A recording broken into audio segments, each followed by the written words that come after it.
neste momento, dos ministros, nós ouvimos daqui a campainha do plenário do Supremo Tribunal Federal, os ministros já estão adentrando ao plenário do STF para o início da sessão da tarde desta quinta-feira. E já, portanto, os ministros dirigindo seus respectivos lugares, também ministros provavelmente já em sistema digital, também presentes à sessão. E nós vamos acompanhar... Obrigada, isso mesmo, já temos o início agora, ao vivo, direto do plenário.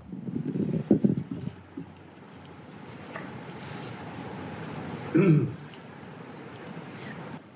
2, 3, 4, 5...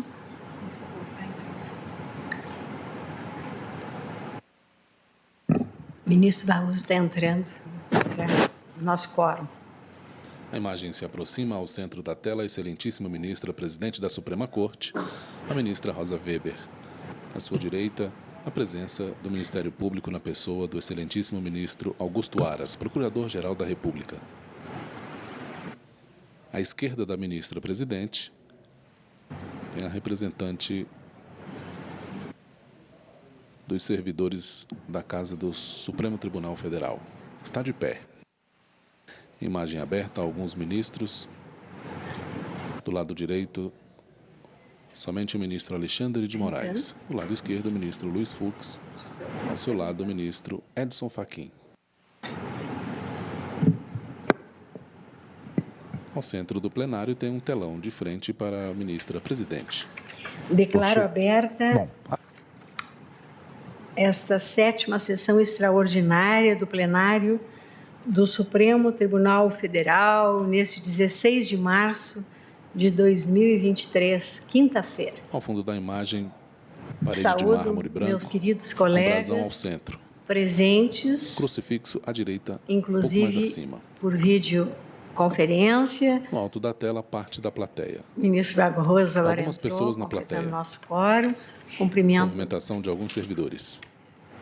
O Procurador-Geral da República, doutor Augusto Aras, as senhoras e senhores advogados, senhores servidores, todos os que nos assistem. E passo de imediato a palavra à senhora secretária para a leitura da Ministra Rosa Weber, presidente do STF. Anterior.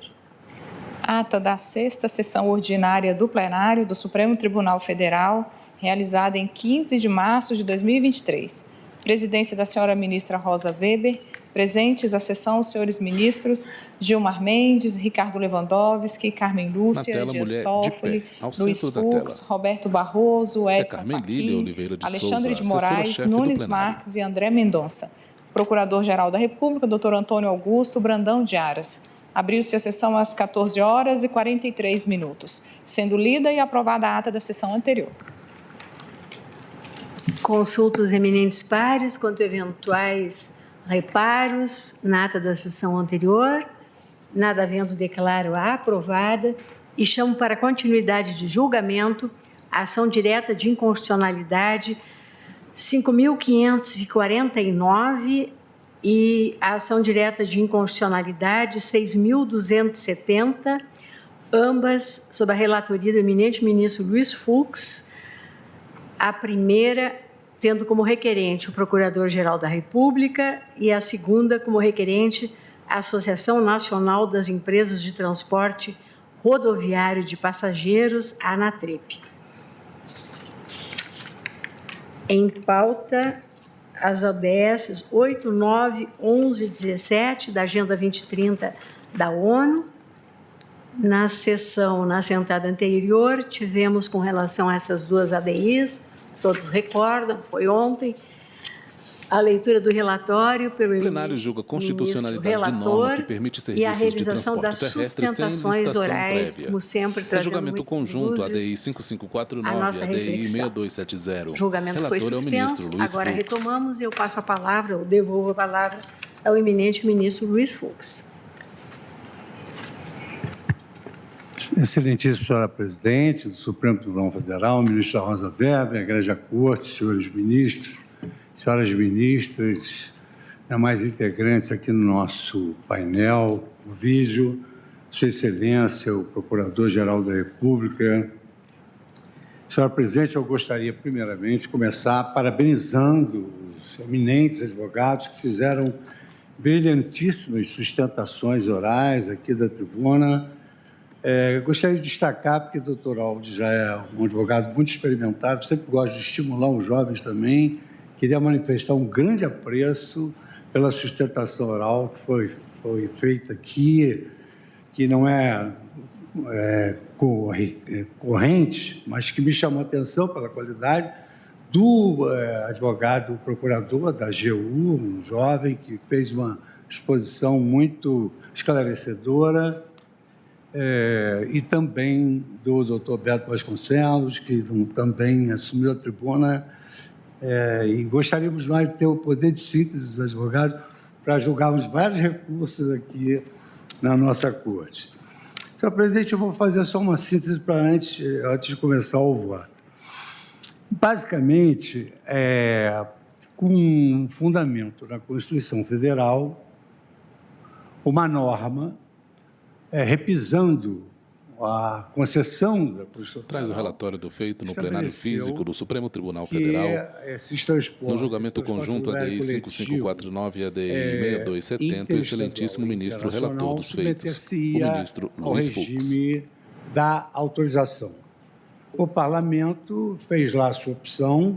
A imagem ao centro da mesa. Destacar que essa opção foi uma imagem opção ao centro da tela, uma o lei ministro agora de 2022, segura as mãos, conversa olhando para os eminentes pares. O pares. parlamento derrubou um veto do presidente da República. Homem branco, olhos claros, cabelos grisalhos. Aliás, manteve o regime de autorização, Veste porque as terno normas constitucionais não podem ser declaradas azul inconstitucionais marinho, pelas senhoras camisa do branca, gravata Poder azul clara. Constituinte. Impõe-se também destacar Usa uma que, espécie de capa preta sobre os ombros. Surgiu uma legislação nova, agora em 2022, e também um parecer do Tribunal de Contas da União sobre a regulação. Por quê? Porque a lei, dentro do seu poder de conformação, ela estabeleceu a possibilidade, que antes era só permissão e concessão, a autorização, mas o Estado não se despiu da titularidade desse serviço. Então, a ANTT passou a ter o poder regulatório. Com relação a esse poder regulatório, para o aprimoramento desse poder regulatório, o Tribunal de Contas se reuniu, entendeu que a autorização podia ser realizada, mas também fez um acréscimo de requisitos. Então, essa autorização não é uma carta de alforria, é uma autorização prevista na Constituição, regulada por lei e fiscalizada pela agência regulatória. Como destacou ontem o Procurador-Geral da República, houve uma legislação superveniente, tá bom? Uma legislação superveniente, direito novo. Daí o reposicionamento do ilustre representante do Ministério Público. Há aqui, senhora presidente, preliminares. Então, começarei pelas preliminares e depois, então, vamos ao mérito.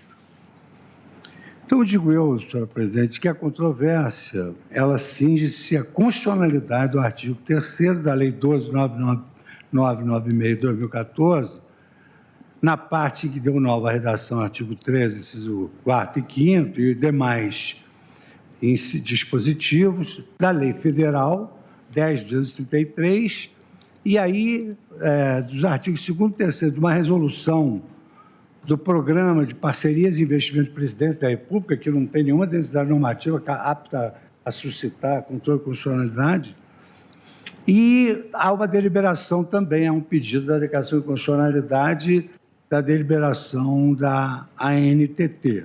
Eu fiz distribuir o voto, só que eu considero despiciando a leitura dos dispositivos. Eu levaria um tempo desnecessário.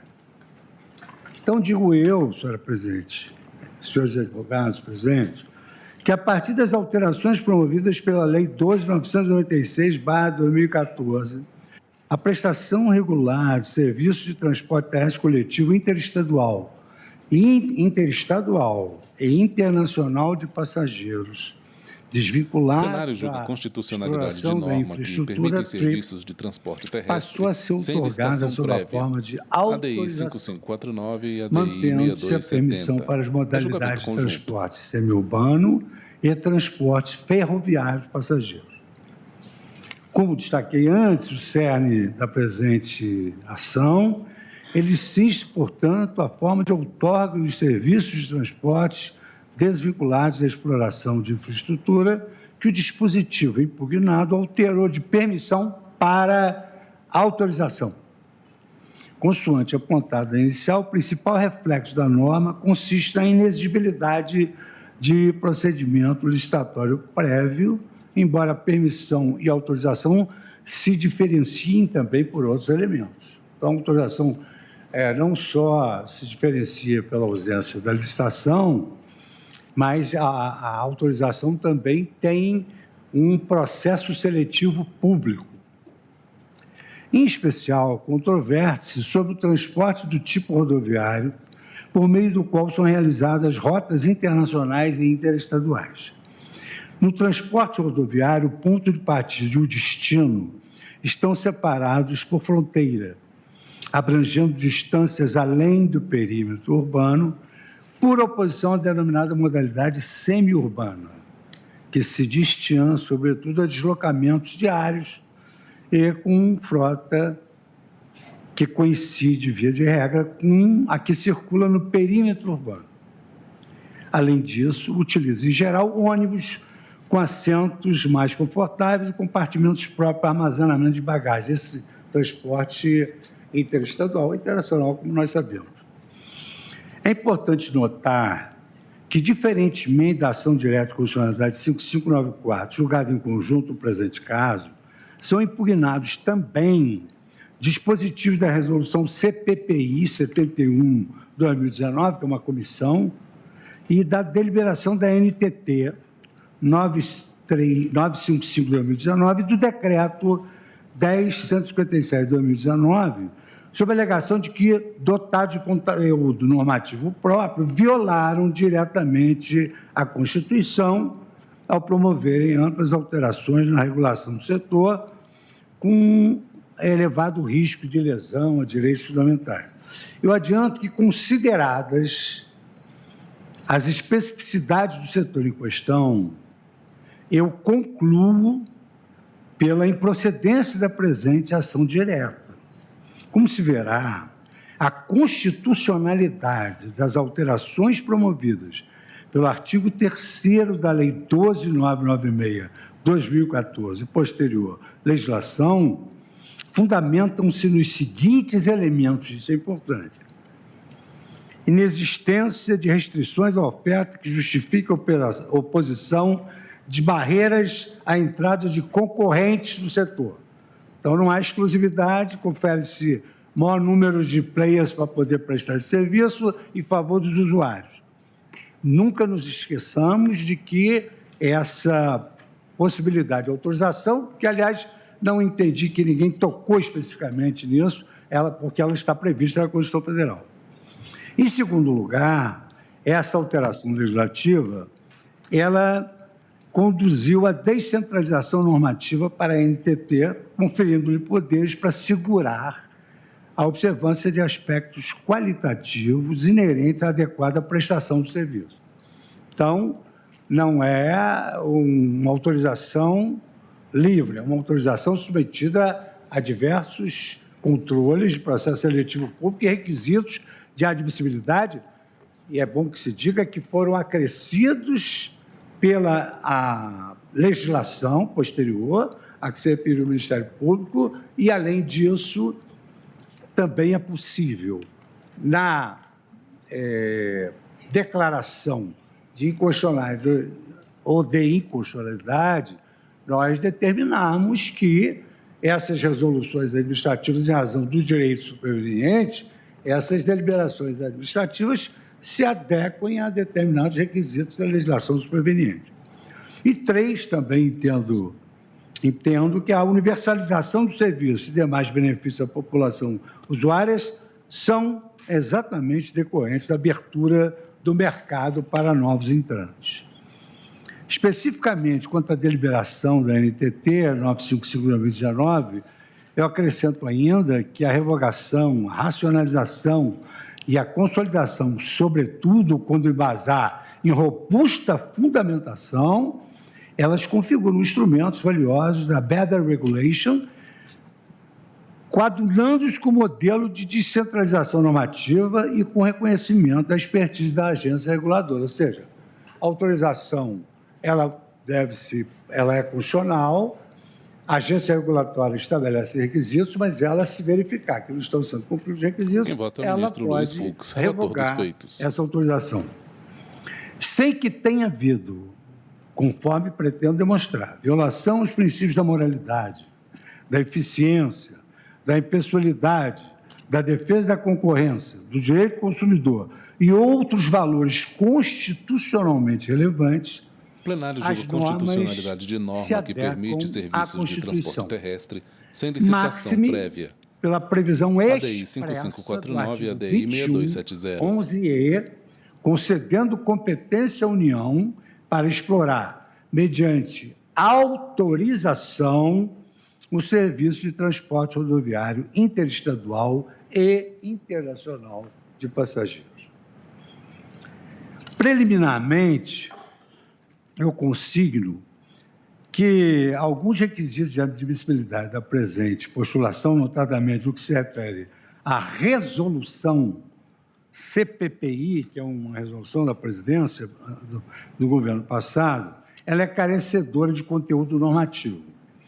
E ao decreto presidencial 10.157, de natureza meramente regulamentar. Por essa razão, eu conheço a presente ação direta de inconstitucionalidade apenas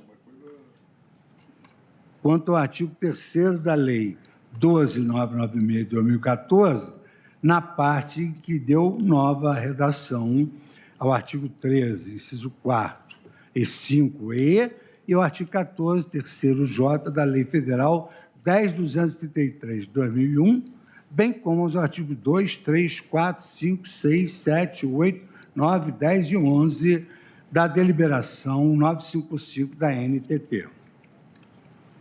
Então, eu inicio pela ausência de eficácia normativa da resolução do Conselho de Programa de Parcerias de Investimentos da Presidência da República.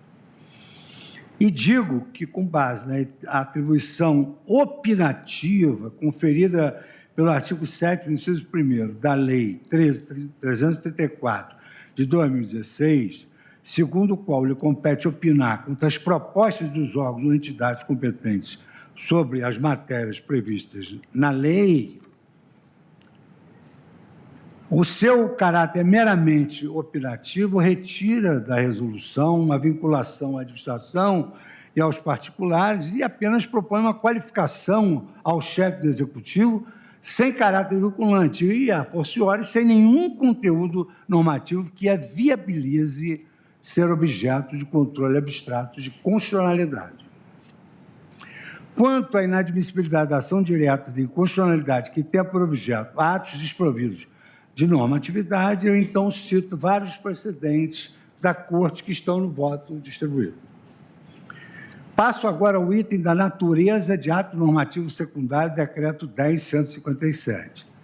O decreto foi editado para conferir normatividade ao conteúdo da resolução, essa que não tem conteúdo normativo, o que se condicionava à aprovação por deliberação subsequente do presidente da República no exercício da atribuição prevista no artigo 4º da Lei 13.334, de 2016. Embora dotado de força normativa, o ato encontra fundamento de validade na lei, sem inovar quanto às alterações promovidas pela Lei 12.996. De sorte que, uma vez conjurada a lei, acabou o decreto. Mantida a lei, o decreto é absolutamente insuficiente para introduzir algo novo na ordem jurídica.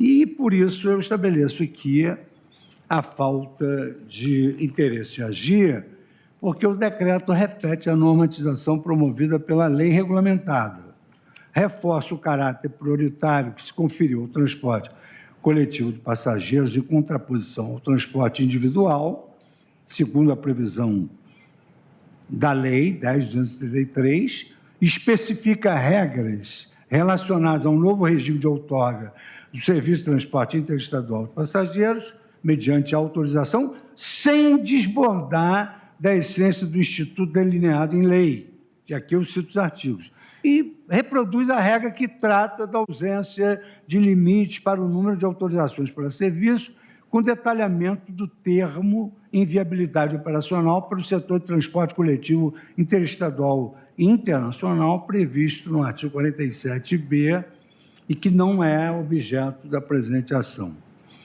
Tendo em vista, então, essa natureza meramente regulamentar do decreto, a invalidação requerida passa pelo exame da legislação, caracterizando crise de ilegalidade. E, como é disso, eventual ofensa reflexa à Constituição não habilita o controle pela via da ação direta.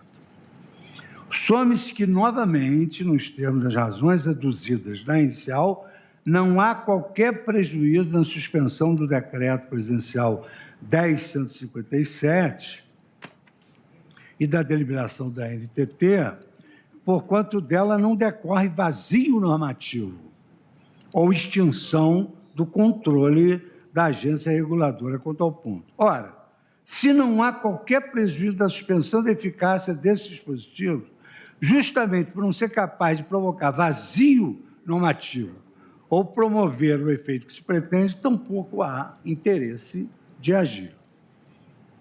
Antes que se passe à análise da matéria, na parte conhecida, cabe fixar como premissa teórica algumas considerações sobre a assimetria regulatória estabelecida pelo Constituinte no artigo 21, inciso 12, a linha E, da Constituição Federal.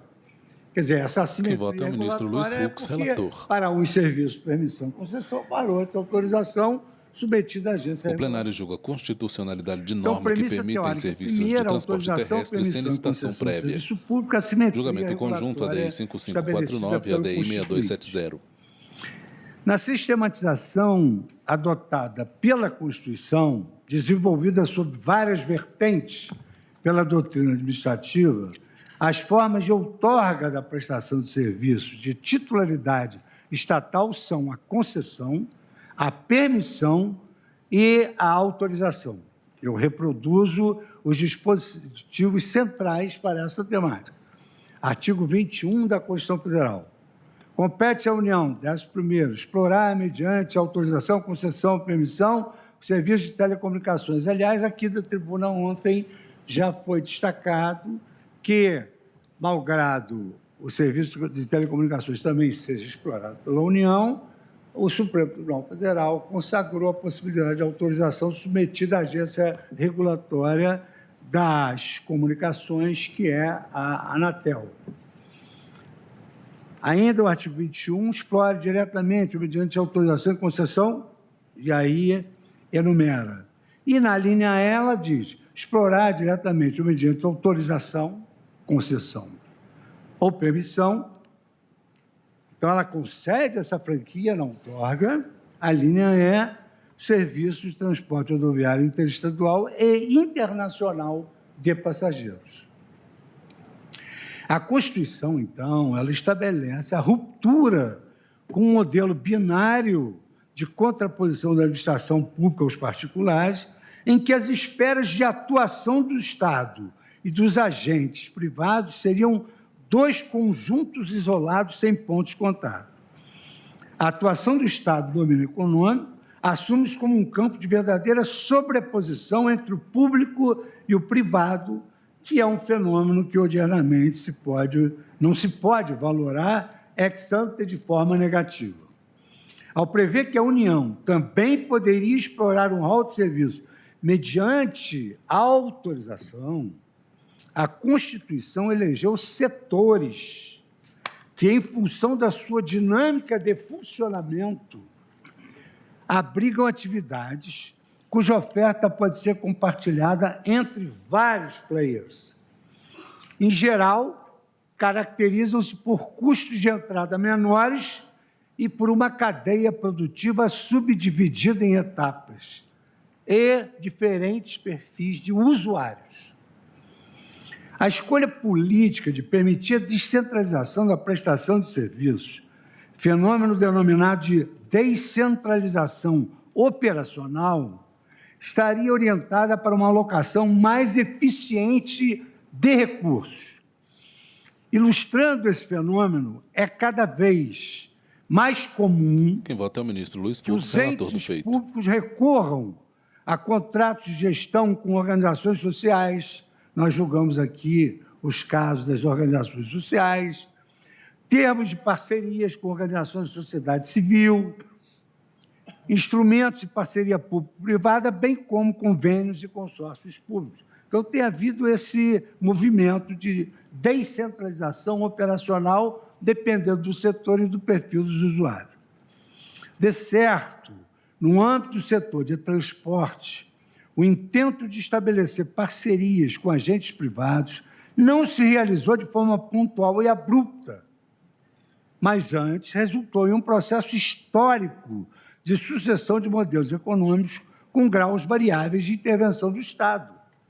Só assim, en passant, é preciso dizer que esse modelo está em exercício há 10 anos, praticamente 10 anos. No panorama vigente, o Estado reserva para si o direito de explorar determinado segmento da economia e, a partir de uma análise contextual do setor específico, ele pode transferir as faculdades inerentes a esse direito transitoriamente aos particulares. A respeito da pluralidade de formas como o Estado pode intervir na economia, eu trago a lição de Odete Medawar. Vê-se que a Constituição Federal fixou um vínculo de presença do poder público na atividade qualificada como serviço público, presença esta que pode ser forte ou fraca, mas que não pode ser abolida. Esta presença se expressa na escolha do modo de realização da atividade, na sua destinação ao atendimento das necessidades da coletividade e, digo eu, pelo controle através de uma... O plenário julga a constitucionalidade de norma que permitem serviços de transporte terrestre sem licitação prévia. Em face das Julgamento formas de conjunto ADI 5549 e ADI 6270. O desafio consiste em encontrar lugar ótimo de intervenção estatal perante a participação dos agentes privados de acordo com as suas características. Nesse intuito, é a lição dos doutores que contribuiu para solucionar a questão, destacando que, e por isso surgiram várias agências reguladoras no momento histórico do país, segundo a doutrina especializada, contribuiu para solucionar essa questão da participação de agentes privados, a regulação que se coloca na busca de uma eficiência produtiva e alocativa dessas atividades. Todas essas menções, como já distribuiu o voto, eu cito a fonte. Todas estão com a fonte citada. Para não ter que ler revista de economia, número tal. Nesse diapasão, a abertura à competição de um setor socialmente estratégico não significa necessariamente descontrole e desregulamentação. O acompanhamento incisivo da agência reguladora garante que os serviços autorizados estão sendo cumpridos de forma adequada, bem como que os seus resultados são satisfatórios. Com o fortalecimento da agência reguladora, a descentralização operacional ocorre paralelamente à centralização normativa, tendência que confere maior normatividade ao comando constitucional contido no artigo 174 da Constituição Federal, cuja redação é exatamente a seguinte: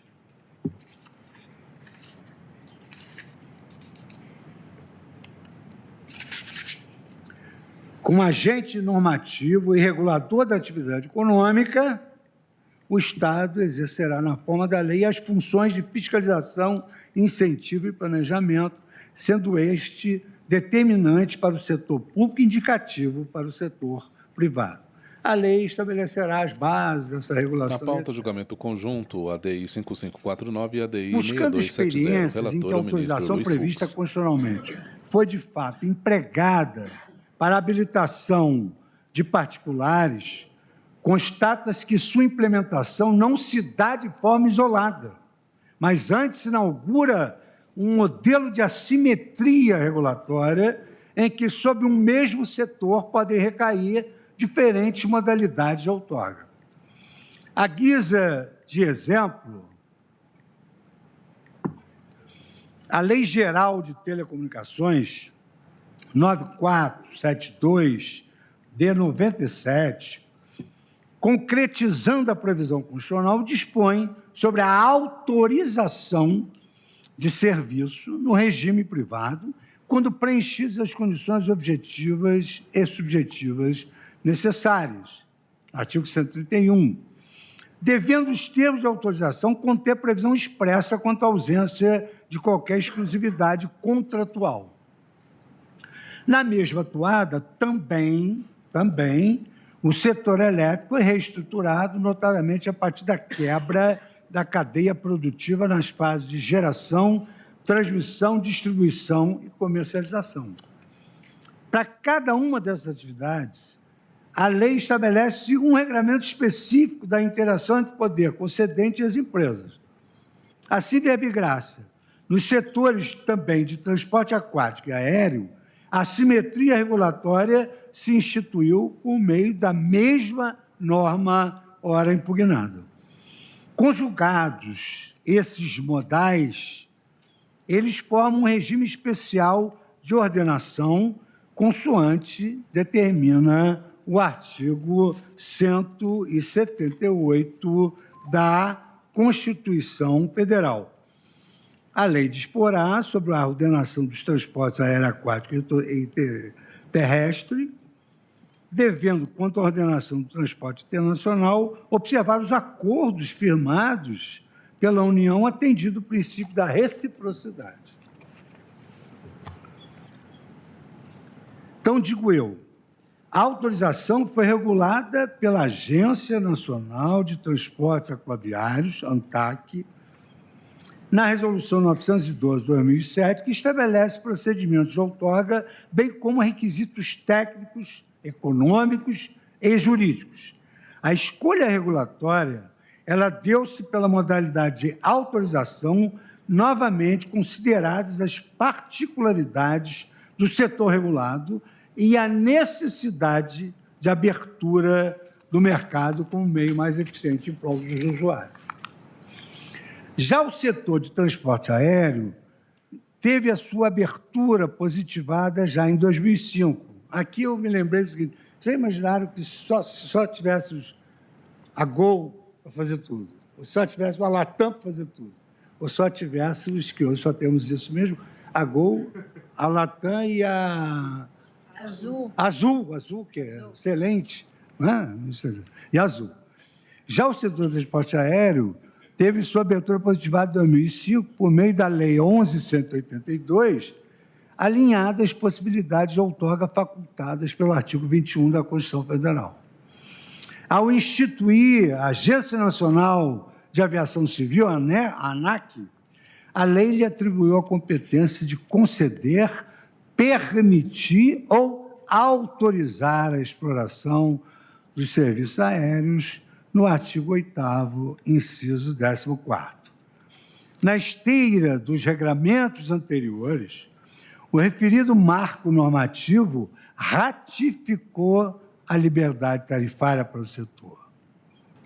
Sem prever qualquer modalidade de licitação, a lei conferiu a abertura ao mercado de aviação civil, admitindo o ingresso de todas as empresas que cumprissem os requisitos fixados nas normas regulatórias. No que se refere à regulamentação do transporte aéreo regular de passageiros, o Código Brasileiro da Aeronáutica estabelece que a delegação do serviço ocorre por meio de concessão. Em sentido convergente, a Lei 8.666, em seu artigo 122, traz a previsão de que nas concessões de linhas aéreas observar-se-á o procedimento licitatório específico. Então, vejam, a lei de licitações diz que aqui, na previsão do serviço aéreo, deve ser obedecido o procedimento licitatório, estabelecido no Código Brasileiro da Aeronáutica de 1986. Note-se, então, que tampouco há procedimento licitatório para outorga de transporte aéreo. Na prática, a concessão de linhas aéreas não era precedida de procedimento licitatório, mas sim de uma outorga por meio de decretos. Instituiu-se um modelo de habilitação de várias prestadoras com restrições pontuais. É possível perquirir sobre a diferença entre os modelos regulatórios que se aplicam ao transporte aéreo e ao transporte terrestre coletivo, já que, para além de uma constatação de variações percentuais, ambos os modais de transporte atendem à mesma demanda para o deslocamento de pessoas por distâncias interestaduais e internacionais. Com esse propósito, a ANAC, a partir de dados disponibilizados pela NTT, publica periodicamente um relatório denominado Transporte Interestadual Regular de Passageiros Aéreo e Rodoviário. Em 2008, plenário julgou a constitucionalidade da norma que permite serviços de transporte terrestre atendia a maioria do contingente de passageiros transportados entre os estados da Federação, restando ao setor de aviação 43,9%. A partir de 2010, o cenário se inverteu. O setor aéreo superou o rodoviário em termos de porcentagem de passageiros, chegando a 67,5% no ano de 2017. Essa perspectiva comparada que houve no período demonstra uma detração do mercado rodoviário e uma expansão do mercado aéreo.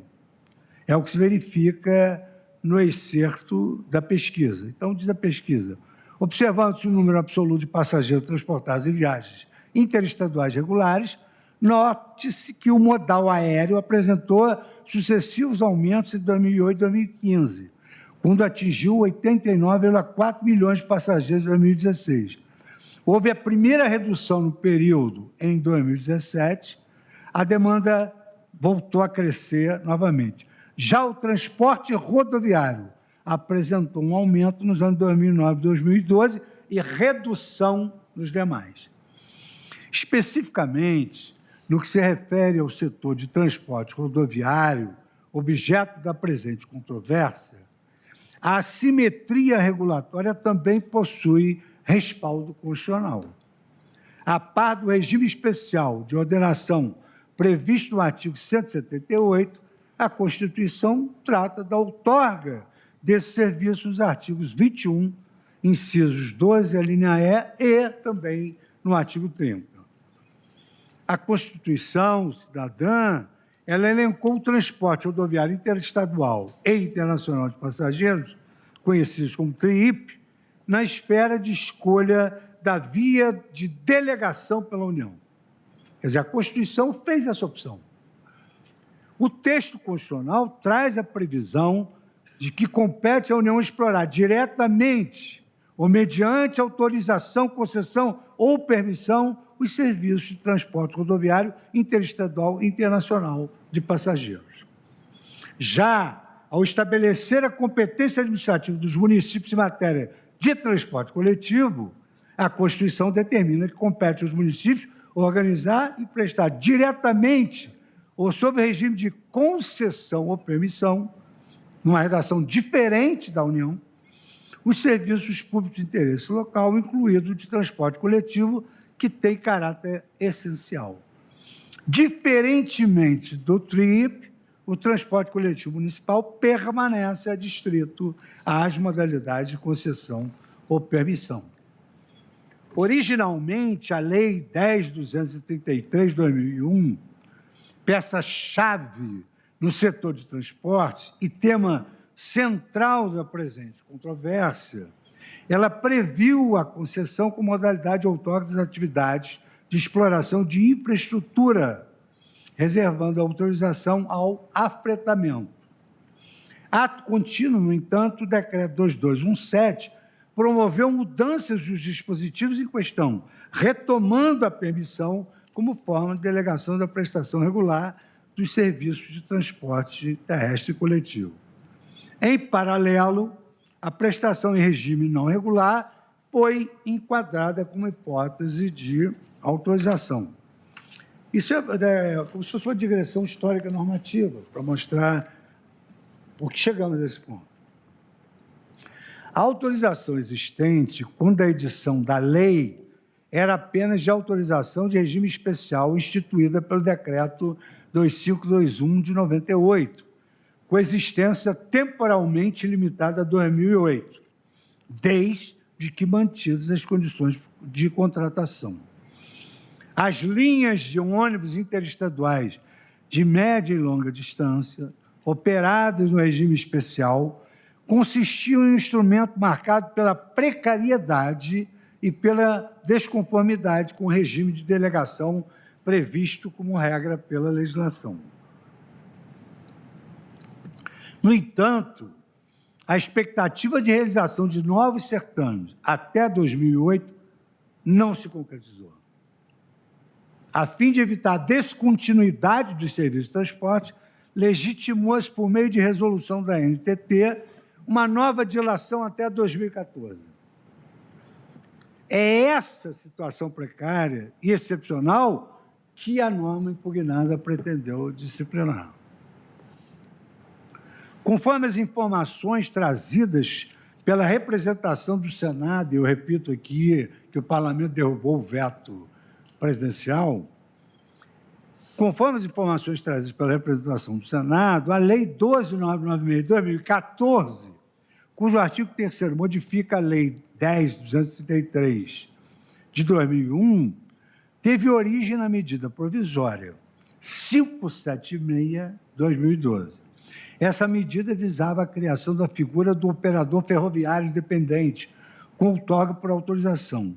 O intuito seria conferir à NTT as competências para regulamentar ADI 5549 e ADI 6270, relator o ministro Luiz Fux. De cargas na infraestrutura ferroviária existente, já sob a exploração de concessionárias. E aí aqui eu cito essa legislação de infraestrutura.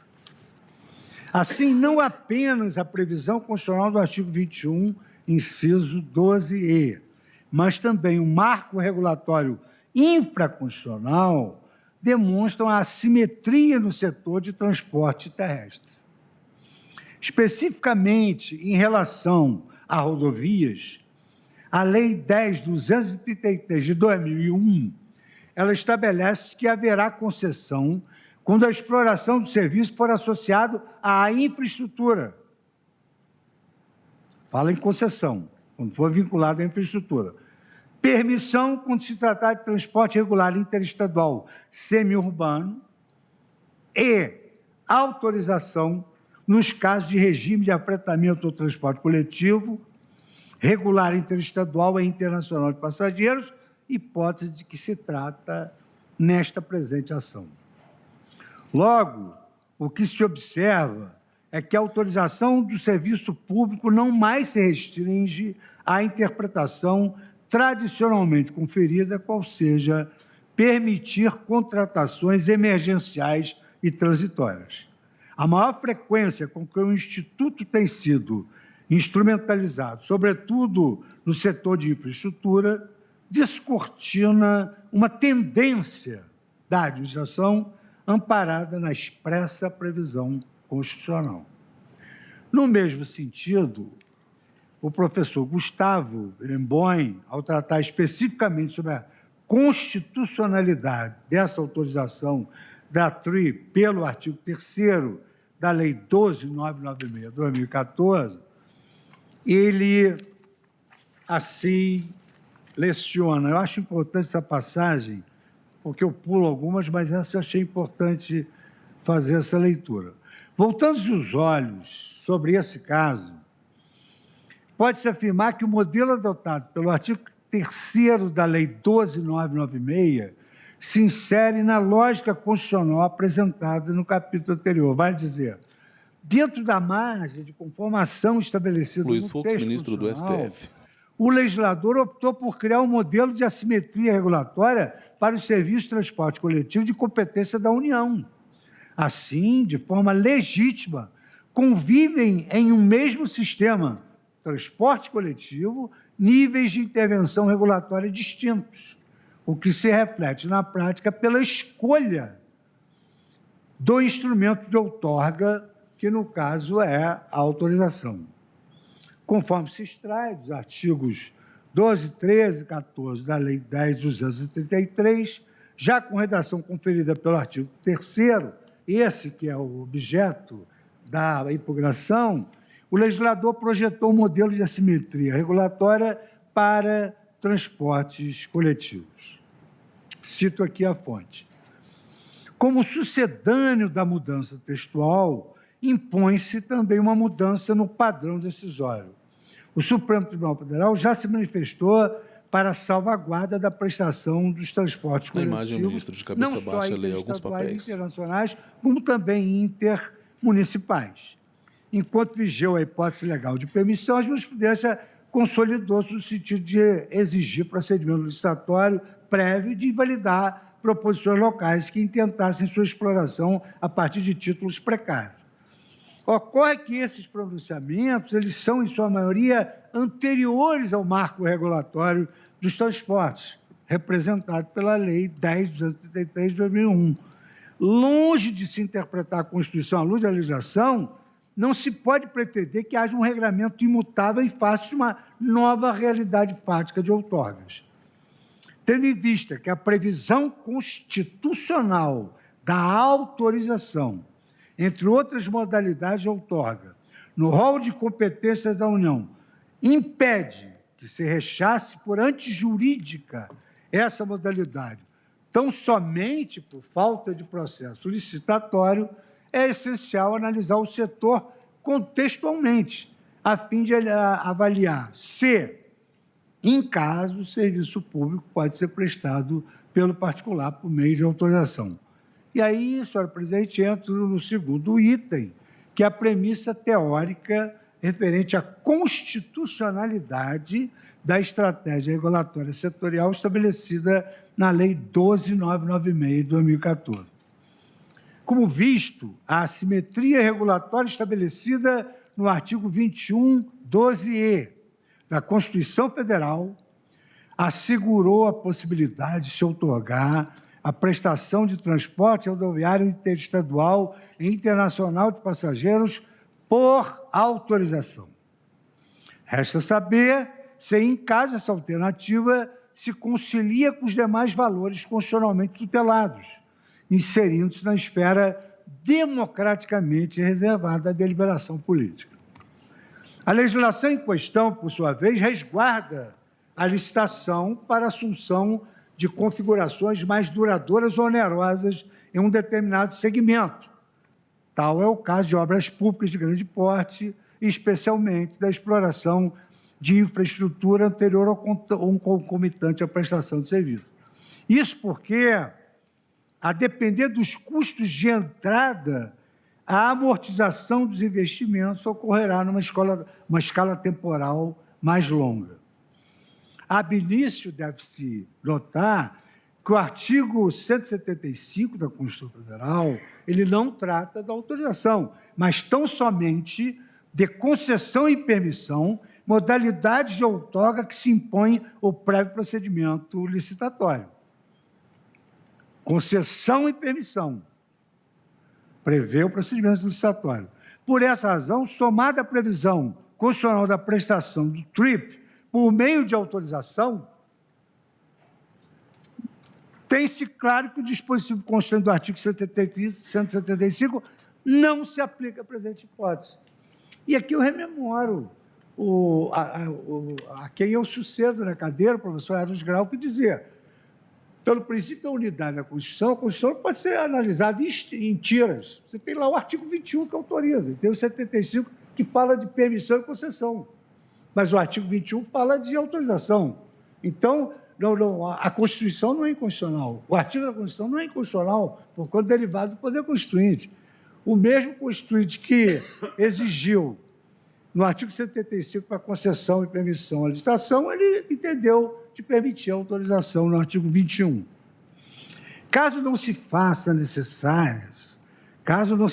necessárias em determinado setor as restrições quantitativas ou qualitativas aos integrantes, torna-se imperioso verificar-se se a autorização, que não se confunde com a completa desregulamentação ou qualquer retração estatal, se ela molda-se às balizas estabelecidas na Constituição. Então, isso é muito importante. Quer dizer, e a doutrina é farta nesse sentido, o Estado não se despe da titularidade estatal desse serviço. Só que ele vai atuar, segundo a Constituição, através da agência reguladora. E a agência reguladora tem as suas exigências, que foram exacerbadas no curso desse processo. Que, como eu vou demonstrar ao final. Agora, senhora presidente, eu passo ao item 2.1, que é a impessoalidade, moralidade e concorrência, a inexistência de restrições à oferta que justifiquem a oposição de barreiras à entrada no setor. Ministro, pausa a fala e bebe água. A obrigatoriedade de algum procedimento licitatório para autorização de serviço público condiciona-se à melhor observância dos valores constitucionais que o procedimento visa a tutelar.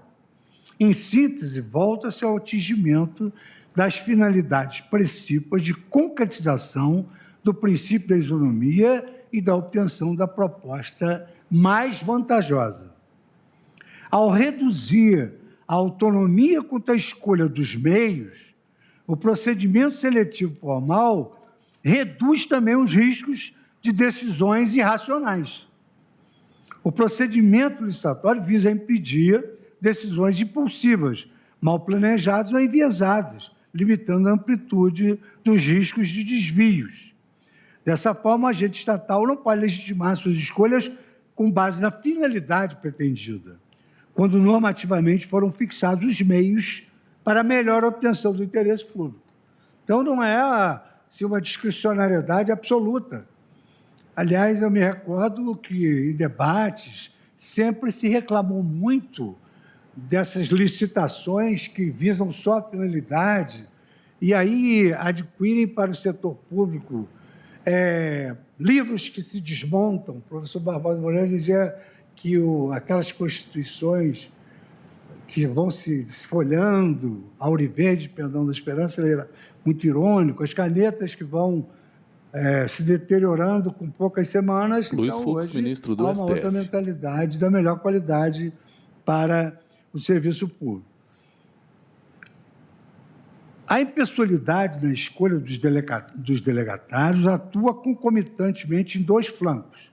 De um lado, contribui para o interesse privado ao proteger o direito de particular interessado. O plenário julga a constitucionalidade de norma que permitem outro, serviços de preserva transporte o interesse terrestre sem coletivo licitação prévia. ADI 5549 decorrente e dessa ADI participação, 6270. que, via de Relator é o regra, ministro traduz Luiz a Fux. seleção do candidato mais apto e da solução economicamente mais eficiente. Hoje, eficiência é a palavra de ordem de todo e qualquer sistema normativo. Quer dizer, a eficiência é um conceito da economia, mas que hoje se aplica ao sistema jurídico. Quanto menos oneroso e mais resultados se obtiver, melhor é. Também a moralidade administrativa inspira o dever de licitar nos casos em que ela é exigível. É que, embora desvios de finalidade possam se enquadrar como imoralidades, o caput do artigo 37 impõe ao administrador não apenas o bem, mas a boa administração. Na síntese do professor Diogo Figueiredo Moreira Neto, um querido amigo nosso, professor Barroso, para que o administrador vulnere esse princípio, basta que pratique ato com deficiente finalidade pública, reveladoras de uma ineficiência grosseira no trato dos interesses que lhe foram afetos. Assim, a utilização de meios ilegítimos, como a desnecessária oposição de barreiras à entrada de determinado setor econômico, que limite a competição no mercado, pode tipificar uma forma de má administração da coisa pública. o que caracterizará violação ao princípio da moralidade. Importante reparar a sutileza do argumento. Nos casos em que a licitação é necessária, a estipulação de critérios objetivos de seleção e de um procedimento previamente estabelecido evita desvios de finalidade e contribui para a moralidade administrativa. Em sentido contrário, aqui é sutileza. Nos casos em que ela não é necessária, a licitação apenas restringe o acesso de possíveis interessados, criando uma exclusividade ineficiente e ilegítima. Nesta hipótese, o princípio da moralidade impede que se realize por meio do procedimento de licitação. É que, sem perder de vista o espírito normativo e concretização dos princípios constitucionais da impessoalidade, moralidade e eficiência, deve-se afastar qualquer perspectiva burocrática que torne a licitação um fim em si mesma. Se não preciso limitar a quantidade de prestadores, licitar apenas restringe a competitividade, sem a contrapartida de assegurar a impessoalidade. Isso viola a moralidade e a própria livre concorrência. Quando, eventualmente, houver um monopólio natural, a competição para o mercado, competition for market, via licitação, pode representar maior eficiência de custos. Isso porque a empresa capaz de dar maior lance pelo mercado, presumidamente, atenderia o mercado com menor custo, além da remuneração pelo monopólio poder ser repassada para os usuários. No entanto, sem que se trate de monopólio natural, o regime de ampla concorrência na execução do serviço público via competição no mercado mostra-se mais vantajosa do que a realização da licitação, que, por excluir todas as demais empresas não selecionadas, cria uma indesejável barreira de entrada no mercado, danosa aos usuários desses serviços. Isso não significa que se possa reservar um espaço soberano para a livre iniciativa. Por se tratar de serviço público de regulação econômica, haverá invariavelmente uma perda de eficiência econômica na competitividade do setor, o que justifica em larga medida a equidade perseguida. A questão, no entanto, ela não é binária. As restrições que se colocam à livre concorrência e, por conseguinte, à livre iniciativa, elas não correspondem a uma característica estanque e intrínseca à natureza do serviço público. Oscilam ao sabor da possibilidade de atividade ser desenvolvida em um ambiente de pluralidade de agentes, sem comprometimento dos atributos esperados do serviço público, como continuidade, atualidade e adequação. E, nesse sentido, eu cito o professor Vitor Chirato, que sintetiza que deve-se verificar qual o grau de restrição à livre iniciativa que deve ser imposto a fim de garantir a prestação do serviço público e, assim, a satisfação de um outro direito fundamental e a obra do Estado. Assim, somente se impõe a licitação nos casos em que haja competição entre os particulares, o que decode a contratação não admitir a satisfação concomitante de todos os possíveis interessados. O dever de licitar pressupõe a excludência, situação em que a contratação pela administração com determinado particular exclui a possibilidade de contratação de outrem. É precisamente o que ocorreu no presente caso. Como também estabelece a NTT, em sua manifestação nos autos, no caso de transporte rodoviário interestadual e internacional de passageiros, não é necessária a escolha de apenas uma ou algumas empresas, pois todas aquelas que cumpram os requisitos impostos pelo ente regulador, elas podem competir livremente. Por essa razão, o artigo 47b da Lei 10.233 de 2001, incluído pela Lei 12.996 de 2014, deixa clara a inexistência de exclusividade na autorização de TRIP, mencionando as normas constitucionais inspiradoras da seleção pública. E aqui é importante a leitura do dispositivo. Artigo 47b. Não haverá limite para o número de autorizações para o serviço regular de transporte rodoviário interestadual e internacional de passageiros, salvo no caso de inviabilidade operacional. Parágrafo único. Na hipótese do caput, a ANTT poderá realizar processo seletivo público para entrega da autorização, observados os princípios da legalidade, impessoalidade, moralidade, publicidade na forma do regulamento. Quando não verificada a excludência de interessados, a prestação de serviço público, via de regra, mostra-se tanto melhor quanto mais pessoas forem contratadas, desde que mediante condições homogêneas previamente divulgadas. O interesse público se satisfaz com o estabelecimento dos devidos requisitos técnicos e de regularidade para habilitação dos interessados, a exemplo do que ocorre no credenciamento. Assim, outros instrumentos jurídicos podem ser legítimos para as atividades em que a competição é inviabilizada, uma vez que, a contratação de um agente não exclui a possibilidade e a vantajosidade de assumir outros vínculos. 2, não se fazem necessárias propostas, pois as condições de contratação elas são uniformes e ditadas pelo poder público. E eu aqui até aponto uma externalidade negativa dessa escolha de propostas, que nós já tivemos um histórico de desvio nessa escolha de propostas. Aqui na autorização, cumprir os requisitos, a lei é para todos. Todos podem concorrer nesse processo público.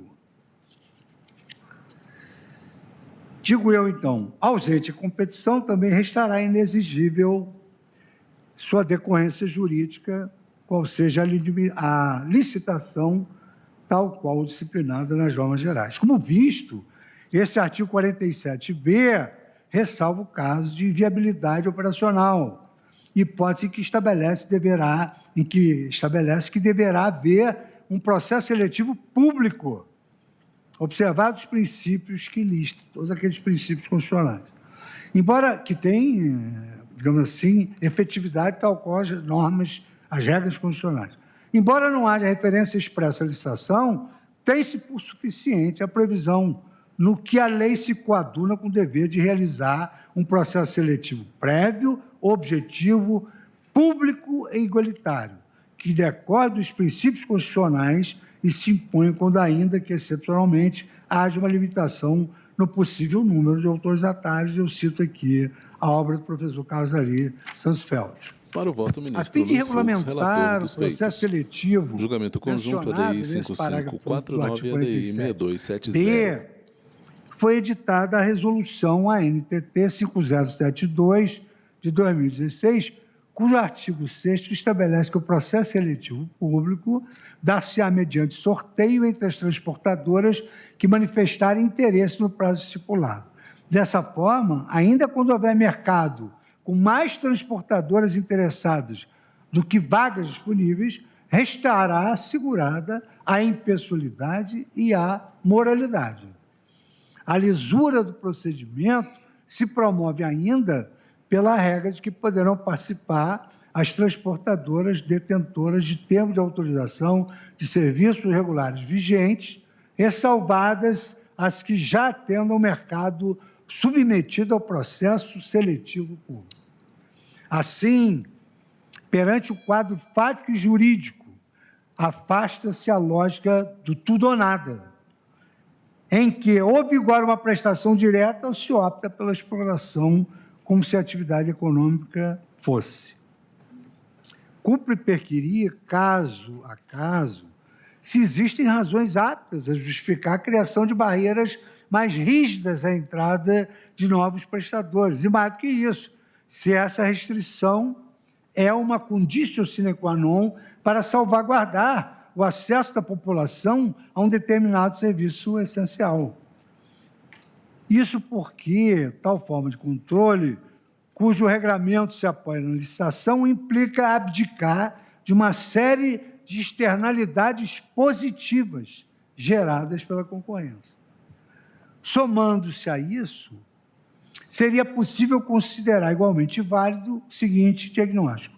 No âmbito das formas de outorga, é constitucionalmente albergada a possibilidade que haja múltiplas empresas operando, além de um processo mais flexível de entrantes, com uma habilitação que não depende de licitação. Trata-se de uma margem constitucionalmente admitida para avaliar qual seria o meio mais adequado de administração escolher, em que termos ocorrerão seus vínculos com os agentes econômicos. Passo, então, agora, senhora presidente, ao item 2.2, eficiência, adequação e atualidade, a descentralização Luiz normativa Fux, ministro do STF. ANTT, para assegurar a observância dos aspectos qualitativos. Para além da função de escolha parcial de um dos candidatos, o processo licitatório se presta à escolha do melhor candidato, sabidamente aquele que concentra as aptidões necessárias para a adequada prestação do serviço público durante toda a vigência Ministros julgam constitucionalidade de norma que permite serviços de transporte terrestre sem licitação prévia. Isolar a ADI finalidade 5549 de e ADI proteção à 6270. impessoalidade da obtenção da maior vantajosidade para o poder público, nos casos em que a outorga não implica benefício variável à administração ou os requisitos qualitativos de cada interessado não variam substancialmente. Fosse essa a hipótese dos autos, a isonomia estaria satisfeita pela adoção de qualquer critério aleatório, como, por exemplo, o sorteio. No entanto, a determinação dos autorizatários da prestação do serviço público não se satisfaz unicamente com a lisura do processo seletivo. É dever do poder público, conquanto titular do serviço, assegurar a sua melhor prestação em termos qualitativos. Verificado que não há restrição quantitativa, restando devidamente tutelados os princípios da moralidade e da impessoalidade, deve-se observar os demais interesses envolvidos, notadamente a eficiência e a qualidade da prestação do serviço. O Plano Geral de Outorgas, instituídos pela Agência Nacional de Transportes Terrestres, antes das mudanças promovidas pela Lei 12, ele foi analisado pela Fundação Getúlio Vargas. Então, antes da autorização, qual era o quadro que foi analisado pela Fundação Getúlio Vargas? Verbos. A constatação, é o documento de folhas 31, a constatação mais alarmante consistiu em que nenhum dos 60 lotes formados pela ANTT, descritos no Programa Geral de Outorgas, seria viável do ponto de vista econômico-financeiro. Isso porque o plano, visando a redução das tarifas, apresenta um sistema que, primeiro, mais arriscado, pois não conta com frota reserva em parâmetros operacionais mínimos. Olha o que existia antes. De menor qualidade, pois haverá expressiva redução de oferta. Excludente, pois uma parte significativa da demanda atual não poderá mais ser transportada. Inviável sob a ótica do investidor privado.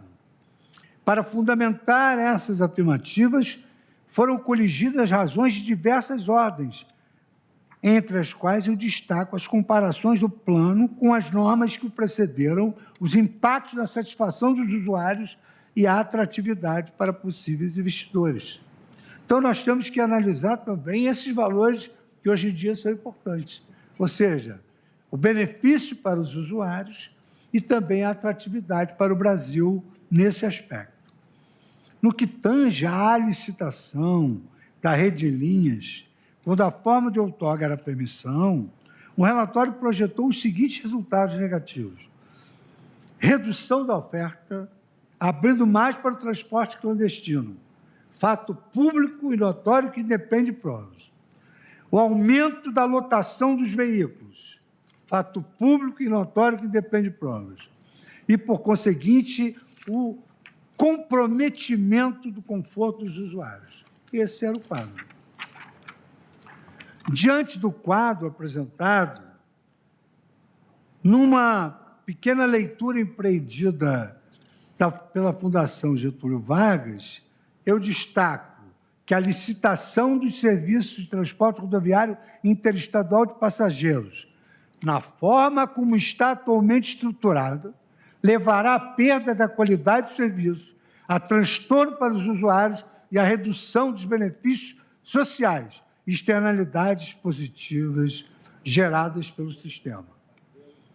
Ressalvados possíveis vieses decorrentes de um estudo único, é disso que as falhas apontadas pelo relatório, que espelham um cenário de acentuada ineficiência, pertencem ao modelo regulatório anterior, essencialmente modificado pela promulgação da Lei 12.966, da qual estamos tratando. É inafastável a compreensão de que aquele marco regulatório era pouco funcional para as condições fáticas de prestação de serviços de transportes rodoviários interestaduais e internacionais. Na conclusão do relatório, na qual foram reunidas sugestões para a revisão do plano de outorgas, sobressai a necessidade de aumentar a atratividade dos investimentos, o que se propõe por meio de adoção de uma nova política tarifária. Certamente, a adoção da autorização para o serviço referido é um passo importante na orientação para a flexibilidade tarifária, porque isso aqui vai se submeter a uma concorrência. Então, que oferecer melhores serviços para o usuário, melhor preço, efetivamente vai estar preenchendo ali os requisitos que a agência regulatória estipula, e vários podem oferecer na medida em que vários podem participar. Nada obstante, na pauta julgamento conjunto, ADI 5549 e ADI 6270, relator é o ministro Luiz Fux. Quanto às exigências financeiras do certame, pertence à esfera de formulações de políticas públicas e do direcionamento de recursos. Desse modo, no momento de regulamentação primária, incumbe ao órgão legislativo competente ponderar de que modo o interesse público poderia ser impactado pelo modelo assumido na gestão de um determinado segmento da economia. Em uma etapa posterior, dentro da moldura instituída pela lei, é que serão firmados e executados os contratos de outorga ou os termos de autorização, de acordo com a configuração que mais beneficie os consumidores, que norteará a atuação das agências reguladoras. Nesse sentido, vale destacar a importância da resolução da NTT de 2015, que traz um minucioso regramento das exigências para habilitação, notadamente os documentos comprobatórios das regularidades jurídica, financeira, fiscal e trabalhista, bem como os requisitos de qualificações técnico-profissionais e técnico-operacionais. O grau de complexidade e detalhamento dos requisitos exigidos pela agência reguladora para a comprovação da regularidade jurídica, financeira, fiscal e trabalhista, assim como da expertise técnico-profissional e técnico-operacional, demonstra sua adequação para os fins de selecionar os prestadores presumidamente aptos à boa prestação de serviço, propósito final das exigências análogas previstas na legislação licitatória. Some-se que o fato de essas balizas serem veiculadas por normas setoriais descortina uma conjuntura mais favorável à mutabilidade e à adaptabilidade, se comparada aos contratos anteriores de permissão. Diferentemente do modelo licitatório, em que, via de regra, os requisitos são avaliados pontualmente ex ante, A resolução estabelece ainda que a cada 3 anos a autorizatária deverá atualizar essa documentação sob pena de extinção da autorização, conforme previsto no artigo 24, e que qualquer alteração no capital social, que inclusive foi modificado agora pela nova lei para exigir um capital social bem expressivo, e que qualquer alteração no capital social na direção da transportadora deverá ser comunicada à agência em 30 dias. Resta inequívoca a constatação de que a criação de um ambiente propício à concorrência não implicará a atuação arbitrária dos agentes privados, bem como que a intervenção estatal não se esgota na regulação setorial. Há uma esfera compartilhada de competências entre o CAD e a agência reguladora, para a fiscalização da execução dos termos de autorização, a fim de salvaguardar a idoneidade e a regularidade dos atos posteriores à habilitação. O Ministério dos Transportes realiza a organização e a coordenação dos serviços, decidindo sobre o momento de promover as licitações para a adjudicação dos serviços de tríplice, assim como, eventualmente, os tribunais de contas e o CAD podem ser instados a se manifestar sobre irregularidades. E aqui, ao final, eu vou trazer um acórdão de 2023, ministro, aqui que ontem, 2023, em que ele determina os ajustes que devem ser feitos na resolução da NTT para estar de acordo com a nova legislação de 2022, superveniente, e que veio exatamente confirmar a possibilidade da autorização e criou requisitos suplementares. Especificamente no que diz a concomitância do controle da NTT e do CAD, eu reproduzo excertos com os grifos pertinentes. Então, eu basicamente, para não fazer essa leitura toda, porque eu distribuí o voto, eu digo, a jurisprudência do CAD é farta no sentido de que não existem imunidades antitruste a priori no direito brasileiro. Nesse caso, em particular, o CAD apreciou uma operação envolvendo 2 empresas de transporte rodoviário intermunicipal e interestadual que teriam celebrado contrato de cessões de autorizações administrativas para a operação de 5 linhas de transporte rodoviário de passageiros, que era comum. Obtém a concessão e depois vai transferindo para outros. Em sede de apuração do ato de concentração, o órgão reconheceu tratar de um serviço público essencial e entendeu que havia sido configurada uma conduta monopolística nesse caso específico aqui. Interessante notar ainda que, após a Lei 12, essa que nós estamos julgando, foi instituído o denominado MoniTrip, monitoramento automatizado da operação dos serviços de transporte rodoviário interestadual e internacional de passageiros, com um portal eletrônico atualizado, com as pesquisas setoriais e o acompanhamento da agenda regulatória. O sistema, disciplinado por meio da resolução da agência reguladora, estabelece padrões para coleta, armazenamento, disponibilização e envio de dados que possibilitam o acompanhamento tempestivo da operação dos serviços de transporte, o qual é fundamental para a gestão do setor, bem como o aprimoramento da atuação da agência na qualidade dos serviços outorgados. Assim sendo, uma interpretação sistemática da totalidade das mudanças que o artigo 3º da Lei 1296 promoveu na Lei 10.233, revela que, em paralelo ao processo de descentralização da prestação de serviços, ocorreu uma expansão das competências da agência reguladora. Pelo modelo legal em vigor, compete-lhe propor planos de outorga de serviço ao Ministério dos Transportes, instruídos por estudos específicos de viabilidade técnica e econômica, executar as licitações e os atos de delegação, controlar os serviços, fiscalizar e aplicar as penalidades, proceder à revisão das tarifas e fiscalizar o seu reajustamento e editar normas complementares ao regulamento.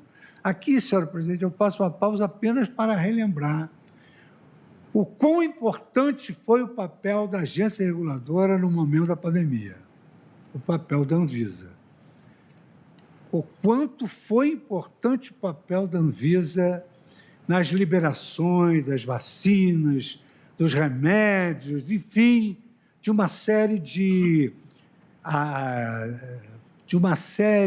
determinações que foram extremamente salutares, me perdoe a coincidência, para a saúde do povo brasileiro. O artigo 24, então, traz essas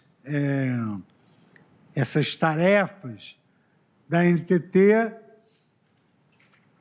como, por exemplo, propor ao Ministério do Transporte, no artigo 24, nos casos de concessão e permissão, os planos de outorga, que sejam instruídos com viabilidade técnica. Artigo 26, cabe à NTT com atribuições específicas pertinentes ao transporte rodoviário, dispor sobre requisitos mínimos a serem observados pelos terminais rodoviários de passageiro e pontos de parada dos veículos. E o 47, condições específicas para outorga de autorização, pode fazer cessar abuso contra a ordem econômica e etc. Desde a promulgação da Lei 10.233 de 2001, a instituição da NTT está relacionada à intenção de, progressivamente, tornar a operação das atividades de transporte mais acessível à exploração por particulares, sem que isso resulte na autorregulação pela dinâmica do mercado. A estruturação de um órgão com alto grau de especialização setorial corresponde à iniciativa da administração em assumir as funções de fiscalização, planejamento e gerenciamento. Ao definir escopo, controle de performance e assegurar condições prévias do prestador, a agência reguladora se subsume no papel ocupado pelo poder concedente, mas com maior expertise e acuidade. Ao definir escopo, controlar a performance e assegurar condições prévias do prestador, a agência reguladora se subsume no papel ocupado pelo poder concedente na licitação ou processo seletivo público, mas com maior expertise e acuidade. No exercício dessa previsão legal, a NTT condicionou a liberação de licença operacional pelas transportadoras habilitadas à apresentação de diversos dados, como os mercados que pretendem atender, a relação das linhas, a frequência da linha, o respeito à frequência mínima estabelecida pela agência para não faltar transporte, o esquema operacional e o quadro de horários, os serviços e horários de viagem que atenderão à frequência mínima, a frota necessária para a prestação do serviço, o cadastro dos motoristas, a relação das garagens e pontos de apoio, os pontos de parada e terminais rodoviários, com uma declaração de engenheiro civil e arquiteto sobre a adequabilidade das instalações para a prestação dos serviços solicitados, dentre outros. Estabeleceu detalhadamente ainda características técnicas para a frota e frequência mínima nos artigos 25, 29, 30 e 33 da Resolução 4770.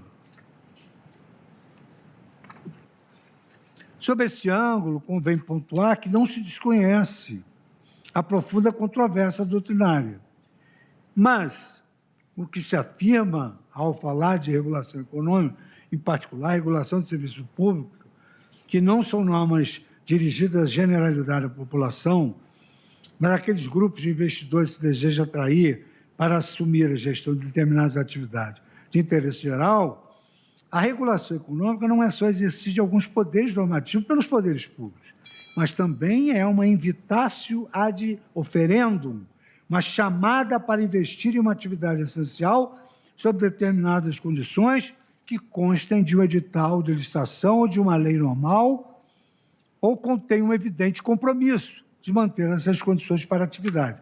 E aqui eu cito uma obra do professor Juan Cassani e Gasparinho Ortiz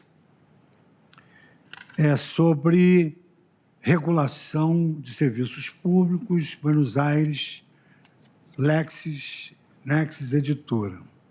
Assim, ainda que não se submeta aos ditames da Lei de Concessões e Permissões Públicas, o compromisso regulatório celebrado entre o setor público e as empresas prestadoras do serviço correspondentes às amarras a que se cingem as partes, convergem para que haja segurança jurídica, economicidade e investimentos, mercê da notória defesa dos usuários. Eu passo agora, senhora presidente, ao item terceiro. Eu peço só um minuto, porque eu vou trocar de papel de leitura, porque esse papel eu fiz algumas atualizações e ele não está de acordo. Então, passo agora, senhora presidente, tutela de direitos dos usuários e desenvolvimento nacional, benefícios decorrentes da abertura do setor. Como visto acima em seu relatório sobre o Plano Geral de Outorgas, vigente quando da edição da lei ora impugnada, a Fundação Getúlio Vargas apontou diversas críticas, como eu tive a oportunidade de ler. Destacam-se as que se referem à qualidade do serviço ou satisfação dos usuários. O PGO, que é aquele programa geral, foi considerado de menor qualidade, excludente, em razão da redução de oferta e de obstar o transporte de uma parte significativa da demanda então existente. Assentou-se, portanto, que esse programa não levaria em consideração, para fins de cálculo, a demanda futura. Esse engessamento da demanda estimada, que se supôs constante ao longo do período de prestação de serviço, reduziria a capacidade do mercado. Para o voto, o ministro Luiz Fux, relator do feito, ADI 5549 e ADI 6270. Plenário julga constitucionalidade de norma que permite serviço de transporte terrestre sem licitação prévia. Com estratégias como a supressão de centenas de seções interestaduais existentes. Quer dizer, vai criando várias seções, vai onerando, né? A redução da frequência de horários, a excessiva otimização da frota da ordem de 95%. E, de acordo com a Fundação Getúlio Vargas, desta forma, as medidas fariam com que o sistema não tivesse margem para atender às oscilações naturais da demanda. A Lei 12.996 pretendeu justamente solucionar esses vícios. Como é reconhecido, isso é muito importante, porque foi uma comissão mista do Parlamento que editou a lei e derrubou o veto. Os regimes de concessão e permissão praticados, segundo essa comissão mista designada para apreciar a medida provisória que se converteu em lei, que houve um veto e derrubada do veto, segundo essa comissão, os regimes de concessão e permissão, como praticados nos últimos anos via Ministério do Transporte e a ANTT, já se mostraram inadequados e de difícil operacionalização, porque suas naturezas implicam regras mais rígidas e permanentes, as quais, na prática, engessam as ações tanto do setor público como das empresas operadoras. Isto é a comissão do Parlamento. Assim, é necessário promover mudanças de regime, passando para a autorização e remetendo à ANTT toda a tarefa de regulamentar e regular a atividade. Indubitavelmente, esse avanço será benéfico para o setor público, representado pela ANTT, para as operadoras que prestam os serviços, representado pela ANTT, e um avanço que atingirá trabalhadores que saberão sempre quais as regras setoriais e, em último, para os usuários, que passarão a integrar o foro de discussão das formulações estratégicas da atividade. A abertura do setor de transporte rodoviário interestadual e internacional a novos entrantes amplia a concorrência em um setor inegavelmente estratégico. Sua relevância para os usuários e para o desenvolvimento nacional, torna ainda mais expressiva as externalidades advindas da livre concorrência, com o incremento tecnológico, o aumento da qualidade e a redução dos custos. É disso que descabe a equiparação entre as figuras do consumidor e do usuário de serviços públicos, cujo regime jurídico, além de informado pela lógica da solidariedade social, artigo 3º, inciso 1º da Constituição Federal, enquanto a sede específica na cláusula Direitos dos Usuários. Enquanto a prestação privatista dos hipossuficientes possui foco eminentemente individualista nas finanças dos institutos consumeiristas, a lógica publicista considera o usuário como integrante da coletividade, destinatário difuso da prestação de serviços essenciais de titularidade estatal. Então, o foco se desloca da mera individualidade para a viabilidade de um sistema que se propõe universal, adequado, contínuo e, acima de tudo, solidário. Eu relembro que nós aqui, sob essa ótica, julgamos as cotas de gratuidade para os jovens carentes, 2 vagas e mais 2, com 50%, vagas para deficientes. Foi sob essa ótica que nós decidimos a causa. Além disso, os serviços públicos visam a coesão social, muitas vezes por meio de uma política distributiva de renda. É exemplo de quando a expansão do serviço aos que ainda não têm acesso é custeada pelas tarifas pagas pelos usuários. Esse viés supraindividual justifica que o título habilitante não seja propriamente a livre iniciativa, mas um instrumento que outorga do poder público, no caso do TRIP, a licença operacional. Nada obstante, a tendencial abertura da prestação de serviços públicos à ampla concorrência, aliada aos direitos fundamentais dos usuários em sobreposição às prerrogativas do poder público, tradicionalmente admitida em nome da suposta supremacia do interesse público, recomenda-se que a proteção ao usuário não afaste, em absoluto, a proteção também de defesa do consumidor. Assim, a passagem a uma economia de mercado nos serviços públicos determina que se satisfaça a perenidade social e, tanto quanto possível, as expectativas individuais.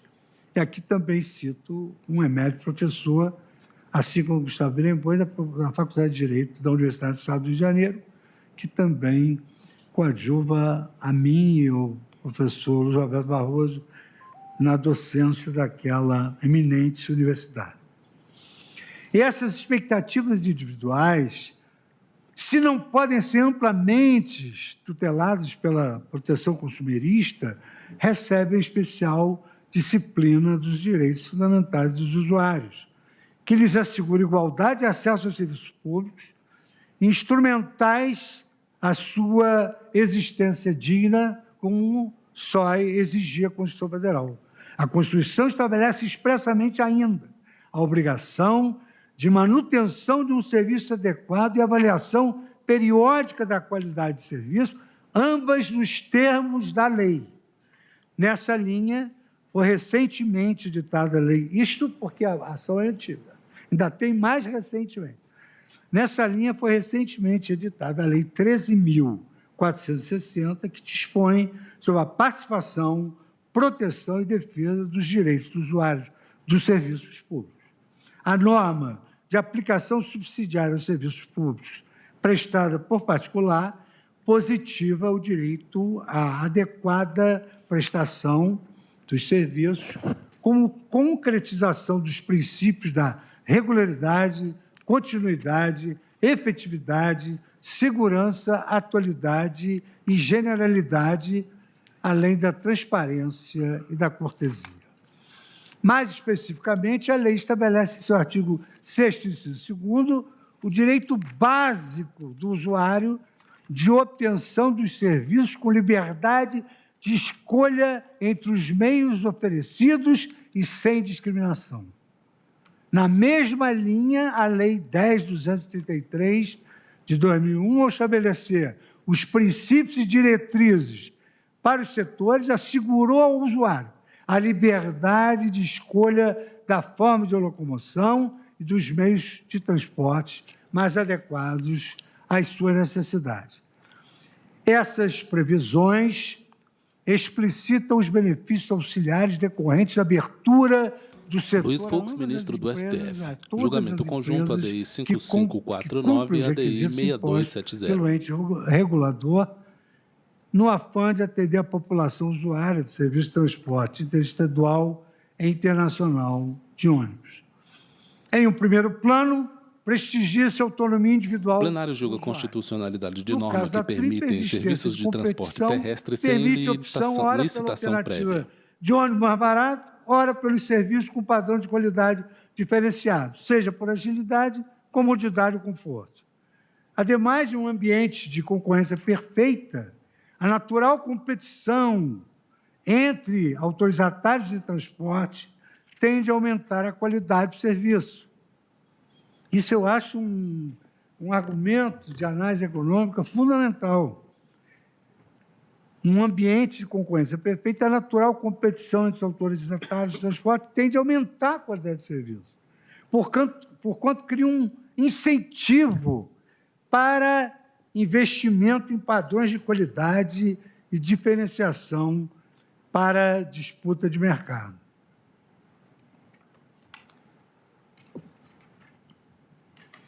O eventual desenvolvimento de novas tecnologias na execução do serviço poderá ainda reduzir os preços, o que também já decorre naturalmente da maior competitividade do setor.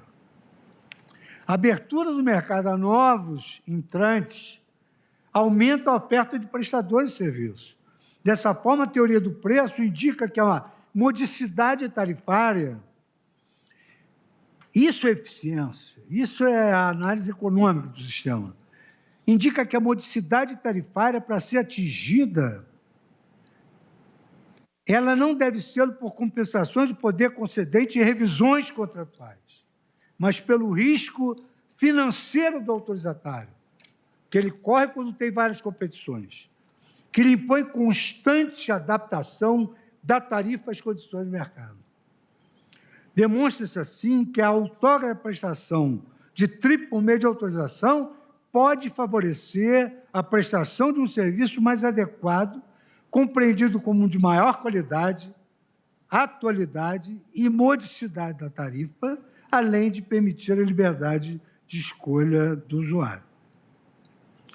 Para além desses interesses individuais, há também benefícios auxiliares que espraiam diretamente por toda a coletividade e que contribuem para o maior desenvolvimento nacional. A maior oferta de prestadores, ela contribui para a universalização do serviço, atingindo uma maior capilaridade no atendimento a diferentes destinos e rotas, em especial por se tratar de serviço de transporte coletivo de passageiros interestadual e internacional.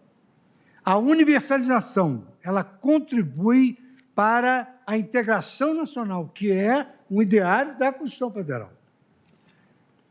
Ela contribui para o direito à locomoção e contribui para a redução das desigualdades regionais, valores tão caros à Constituição e à proposta de desenvolvimento nacional.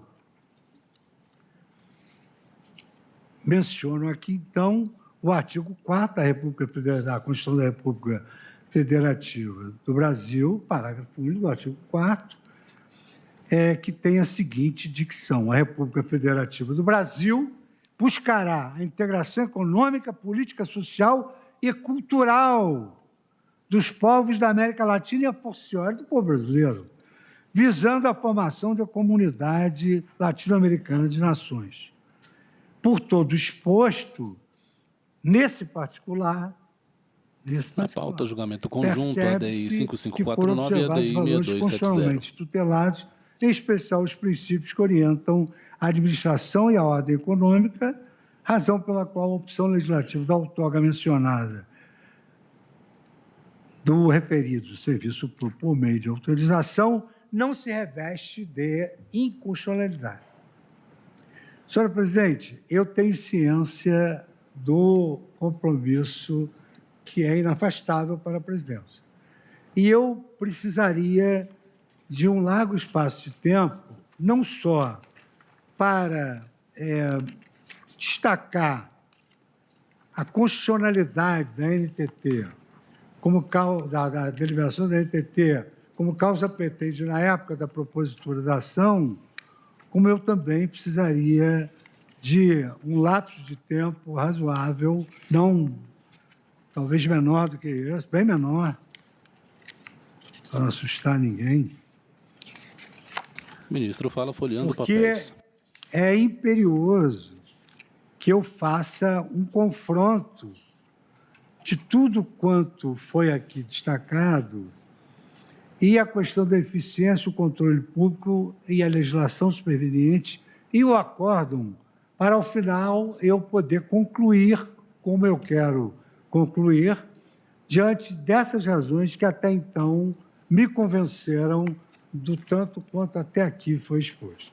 Então, eu peço licença a Vossa Excelência para 5 minutos antes de terminar, pedir para Vossa Excelência me permitir que pare por aqui, porque esses minutos restantes não serão suficientes para que eu possa concluir. E aí Vossa Excelência também poderá cumprir o seu inafastável compromisso presidencial. Obrigada, ministro Fux. Nós continuaremos a ouvir com maior gosto e proveito esse voto brilhante de Vossa Excelência, que está esquadrinhando todo o tema. E, de fato, como Vossa Excelência teve a gentileza de nos passar, em momento anterior, ainda há alentadas laudas. Eu penso que, em função dos colegas quererem também participar da posse no Superior Tribunal Militar, nós não teríamos quórum para prosseguir nos trabalhos. O ministro Luiz Roberto não pode ficar sozinho. O ministro Luiz Roberto não passaria com muito gosto a presidência, Sua Excelência. O ministro Luiz Marques também. Nós estamos com essa dificuldade de quórum, mas daremos continuidade ao julgamento na próxima quarta-feira, dia 22, primeiro da pauta. Antes de encerrar, só quero cumprimentar o ministro Ricardo Lewandowski, que hoje completa 17 anos de atuação, 17 anos de atuação neste Supremo Tribunal Federal, a que ele empresta o brilho da sua inteligência, da sua cultura jurídica, dos seus conhecimentos técnicos como magistrado de escola, professor e acadêmico, iluminando aqui esse plenário. Eu poderia ficar me estendendo sobre as incontáveis relatorias de Sua Excelência, mas eu me centro exclusivamente pela relevância nas causas vinculadas à saúde da pandemia, agora da Covid-19, e lembraria também da gestão brilhante de Sua Excelência, tanto na presidência desta Casa como na presidência do CNJ, as inovações que trouxe para ambas as instituições e destacaria as audiências de custódia, que são tão relevantes, tão importantes para o nosso sistema prisional e que são, na verdade, foram implantadas a partir do trabalho na iniciativa de Sua Excelência. Parabéns, ministro Ricardo Lewandowski. Uma honra para mim dividir essa bancada com Vossa Excelência. Presidente, pois não. Para me associar às palavras de Vossa Excelência, que fica registrado a nossa manifestação da Procuradoria-Geral da República.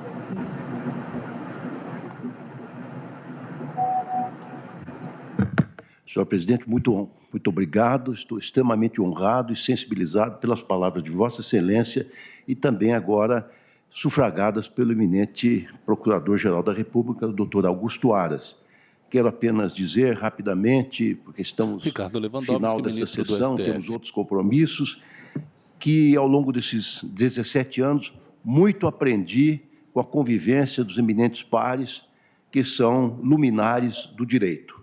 O pouco que consegui, devo exatamente a esse aprendizado. Obrigado, senhor presidente, muito sensibilizado, agradeço. Está encerrada a sessão. Uma excelente tarde a todos.